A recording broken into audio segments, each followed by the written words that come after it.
know? I'm gonna tell a joke right before I die.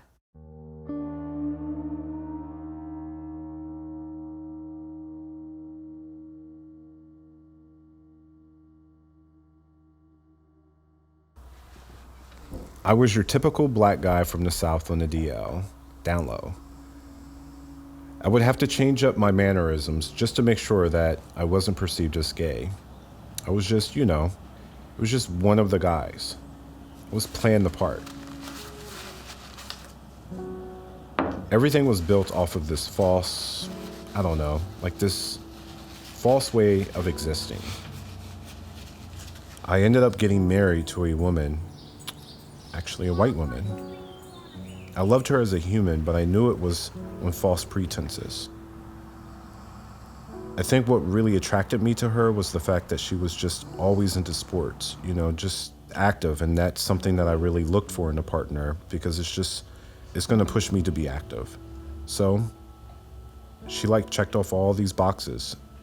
It wasn't about connection anymore. It was about trading services. I remember it was November 22nd, 2012. I remember waking up and just feeling the sense of peace with so many things of my whole identity, which told me this was the time. I got to work and everything felt like it was just moving how it was supposed to move, Things were just flowing. My coworkers were super happy that day. My boss was super happy without them even knowing anything about how I just woke up. I remember talking to one of my friends and was just like, do you mind coming into my office right now? I just want to share something with you. When she came in, I was just like, I'm going to go home and tell my wife, we can't do this anymore. And she looked at me and said, finally. I got home and she gets home about 5:30, 6 o'clock. She sat down and it was a quick, how was your day? How was your day? Blah, blah, blah. And then she just looked at me and was like, what's going on? And I was just like, I know, right? She looked at me like, what? I leaned in and said, you remember our conversation back in June? Because I do. She was the only person up until that point who I had told. I said, yeah, we can't do this. She took a deep breath, though the feeling of peace was still there for me. She cried, and we navigated that period of time together. But I never cried. I never got angry. I never got flustered or anything. I just remember I was so at peace at the end of the conversation. So at peace at the end of that conversation. I don't have to hide anymore. I don't have to play the part. I experienced this type of liberation when I decided to acknowledge and accept who I truly am.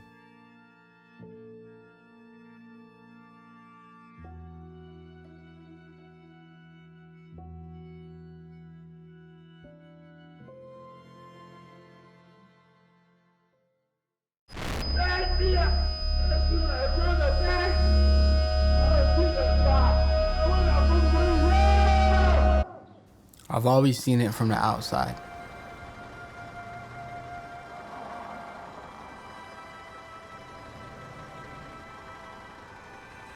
Some of what I saw, I took in, and I probably shouldn't have. Because what I saw was a lens of white America. Oh, he already making excuses. Real things at me. My experiences have been shaped by the lens of what white America told me black men are and what they should be. Get in a circle. The reference point for my blackness was always from the outside in. I was taking the bus and this middle-aged white woman, like late 30s, early 40s. She was like, no, you need to pay. I told her, no, I don't need to pay, because all minors ride free, in case you didn't know. She was like, that's not true. You need to pay. She got up. I was sitting down. She came over and was standing next to me, like kind of directly over me. She said, you want to play hardball? And you know my smart ass, I said, what's hardball?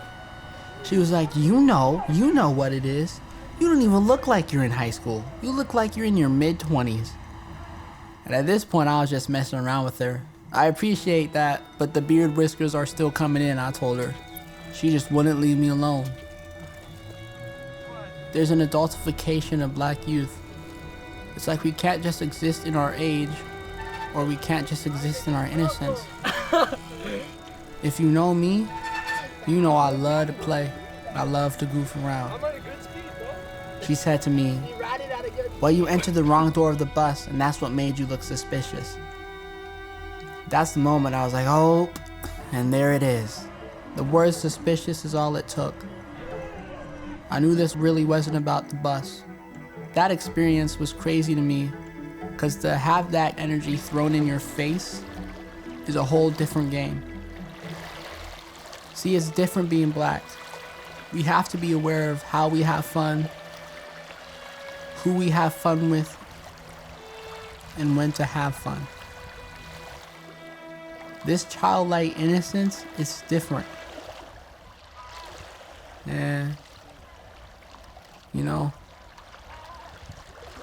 I'm gonna tell a joke right before I die.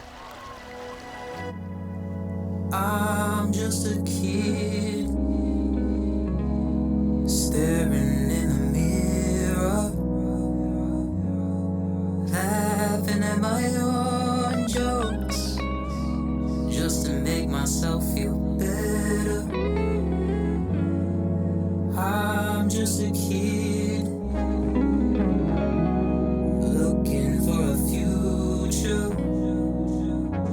Why should I be afraid? All my life I've been afraid. Just think.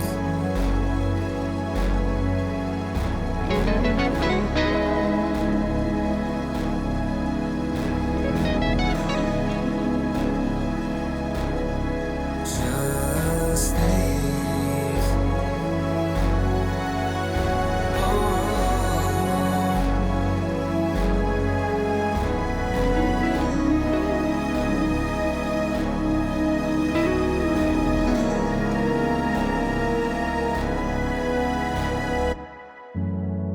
I'm just a kid staring in the mirror, laughing at my own jokes just to make myself feel better. I'm just a kid looking for a future. Why should I be afraid?